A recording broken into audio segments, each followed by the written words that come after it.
What is your all time favourite movie? Raja Rani. వినవే వినవే మనసా. Dear comrade bro.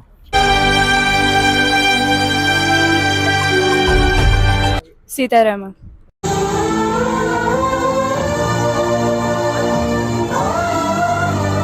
హాయ్ నానా.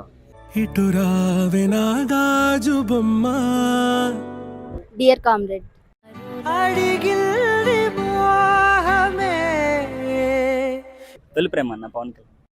నీతో చెలిమిని చేసే నీలో చలువను చూసే. ఆరెంజ్. నేను నువ్వంటూ వేరే ఉన్నా నాకి వేళ. మహర్షి బ్రో. ఇదే కదా నీ కథ ముగింపులే. పుష్ప 2. దమ్ముంటే పట్టుకోరా షెకావత, పట్టుకుంటూ వదిలేస్తా సిండికేట్రా. దమ్ముంటే పట్టుకోరా.